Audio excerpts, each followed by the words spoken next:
What's going on, guys? This is Alex here from 814EDC. Hope you guys are having a great day today. It's Friday when I'm filming this. My Pittsburgh Steelers got our good running back in the draft last night. I took my last in-person college class today because next week is finals week and I have all online finals, so I don't have to step foot in a classroom ever again. It's just a good day. So I hope you guys are having a good day. I appreciate you stopping in to watch this video.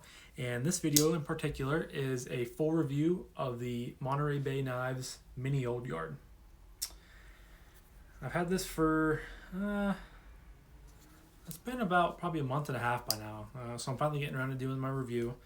It should be pretty positive. I really, really love this knife. I got this knife, Kevin, Lefty EDC, my buddy, sold me this at a pretty good, kind of a bro price. They were doing one of their live streams, and at the very end, he was just selling it. And then, like, right before they got off, he gave, like, a super low price, and I jumped on it because I got it for way less than what they came out and knew. And Kevin had this for, like, not even a week. So shout out to you, Kev, for giving me such a good deal. I know you weren't a huge fan of it, but I've grown to really, really like this knife. So jumping right into materials, we have an M390 blade. Really nice satin finish. I think it says M390 up right here on the back there, or on the tang there. Dual thumb studs on both sides. The blade steel is, like I said, M390. It's full flat ground, very, very thin behind the edge. This knife is really, really sharp. I bit my thumb. I didn't realize it wasn't. I was flicking it, and I don't think it closed the whole way, and I bit my thumb really hard on it. Or really badly on it. Cut myself pretty deep. So the grind's very good on it. It's very slicey. Blade stock is relatively thin. It's just a really attractive looking blade. Nice drop point. I like how the blade flows with the handle design, and it's just a good blade. So on this side of the scales, we have MBK's Raindrop Carbon, which I think I stated in my unboxing video of this. I'm not a huge normal carbon fiber fan, but I have really grown. I'm trying to catch the light. There we go. To love the Raindrop Carbon. I think it looks beautiful. I really, really like how this looks. Got some nice, nice pivot there. A couple body screws. Nice titanium backspacer. You do have a titanium frame lock here with a titanium pot clip. It doesn't go deep carry, but I think it looks, the way it aesthetically looks on the knife, it's okay with not being deep carry. You have about, where these two screws are right here. That's how much sticks out of the pocket. But like I said, I think it looks really nicely on the knife. It goes well with the overall aesthetic of it. So I really don't have an issue with that. And I believe there is a lock bar insert, in the lock bar, because it is a frame lock. And yeah, I don't think, the liners, there's one liner on the carbon fiber side, and it is skeletonized a little bit, and it's nested into the scale, which is nice. So overall, I just think this is a really pretty looking knife. The fit and finish of MBK, I believe people think that it's QSP that makes these now. And the quality is just very well done on the knife. I think fit and finish is nice. And it's definitely one of the more classier knives I have in my collection, especially with that nice Raindrop Carbon. I just have grown to really, really enjoy it. How it just picks up the light and has those swirls. I think it looks 10 times better than normal carbon fiber. I don't like normal carbon fiber very much. So yeah. Next, we're going to jump into action. And I love the action on this. I think the action is really why Kevin wasn't a huge fan of it, because it's not a drop shutter, but the thumb stud action, it just rockets out of there. It's on phosphor bronze washers, I believe, and it has, I forget what it's like the real thin piece of, is it Teflon, I believe, it's like Teflon and bronze washers, on both sides. So I think Kevin, I haven't taken this apart yet because Kevin took it apart right before he sent it to me to do his video on it. And he had it tuned up really well, and the action's really well done, so I didn't really feel like taking it apart. But I believe there's 3 washers on both sides or something like that. I believe it's Teflon and phosphor bronze together. But yeah, the thumb stud action, phenomenal. I love how snappy that is. I love how it just rockets out of there. I love the sound it gives off. Just really addictive. Middle finger flicks also very well. The way I middle finger flick this knife with it being a frame lock, I just normally, push it into the palm of my hand and position my middle finger on the lock bar or on the thumb stud. Just flies right out. No complaints about that whatsoever. Action's very, very good. Just really snappy. Very responsive. So now the closing action is where I believe Kevin didn't really like it, because as you can see, I'm moving the lock bar out of the way and it's not moving. It's not dropping at all.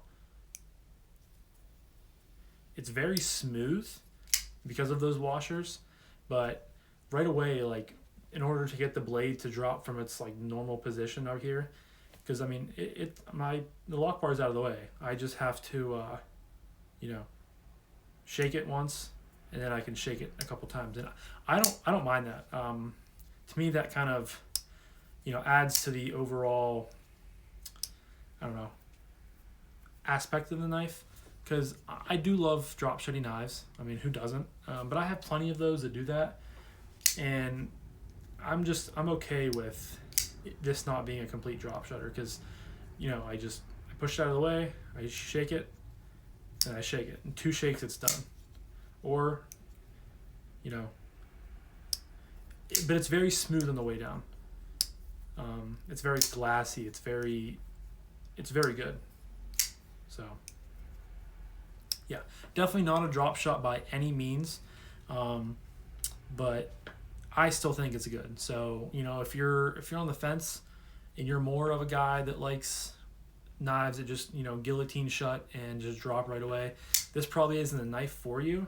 But I think if you don't mind knives that you kind of have to shake once or twice to get fully in, this is a knife for you. I really have grown to love the action both ways on this knife. So yeah, so closing action, I think it's good. Thumb stud action, very good, both for middle finger flick and for thumb flick. I just did those backwards, but yeah, action, really good, I think. Next up is ergos. Now, as you can see, the handle is relatively neutral. There is a little bit of a cutout here, like for your pointer finger to go, but the rest is kind of, neutral. And when I can fit all 4 fingers on here, just barely. I have a little bit of room back here, but there's no jimping up here.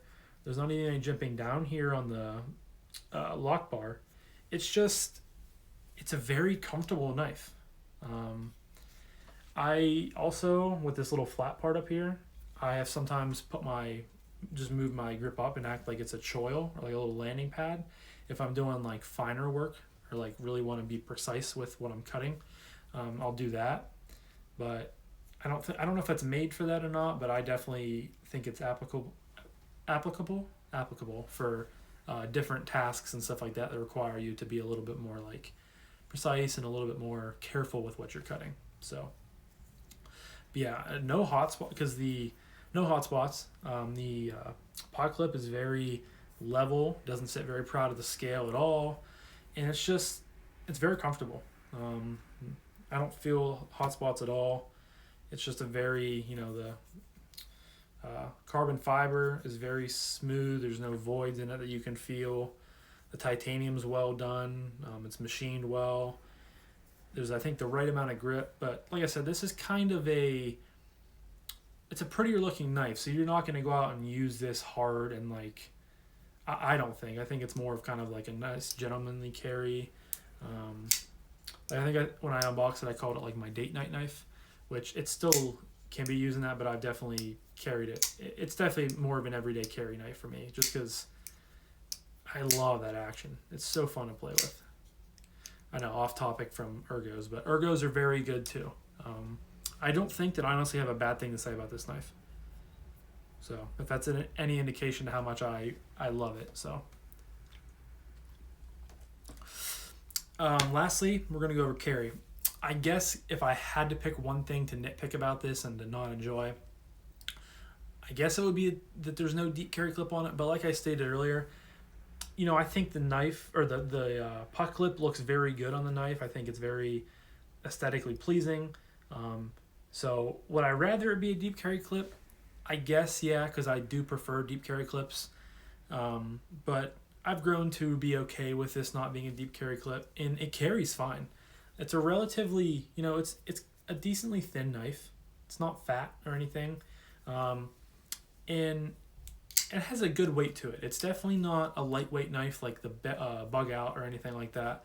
But it's not like a pocket brick either. Like the first knife that popped in my head was the Shadow Ranger that I unboxed last week that Kevin has been sending around to everybody. That thing is a brick. I put it in my pocket for a little bit I was just doing stuff around the house, and I just wanted to see how it would carry. And that thing is a brick in your pocket. It is so heavy. So I'm going to use that in future reference to being heavy and comparing them to different knives. So, but yeah, it's not heavy, but it's not light either. It has a good weight to it.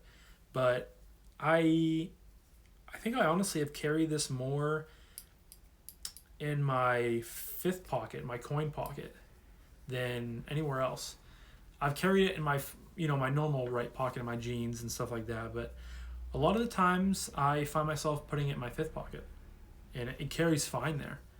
I think it's the perfect length. Like anything longer than this would maybe be too big for a fifth pocket carry, but I think it fits great in there. But even when I carry it in my normal pocket, it still carries fine. When I go to grip it and pull it out, I have this kind of leverage right here with the puck clip that's sticking up out, and I have enough room to, pull it up out of my pocket.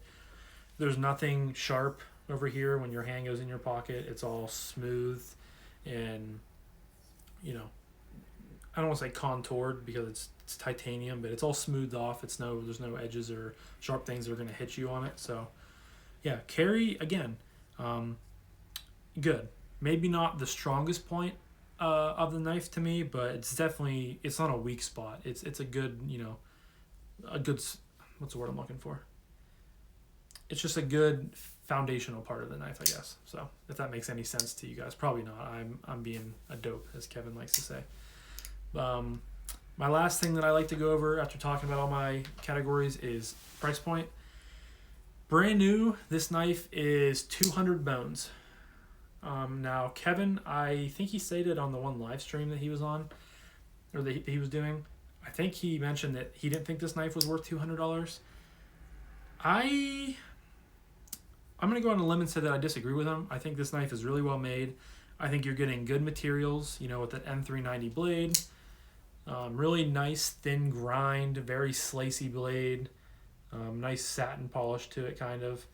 You're getting really nice carbon fiber that's really, nicely done. A nice titanium frame lock, a nice pocket clip. Really good thumb stud action that I think. I think it's a good middle finger flick action too.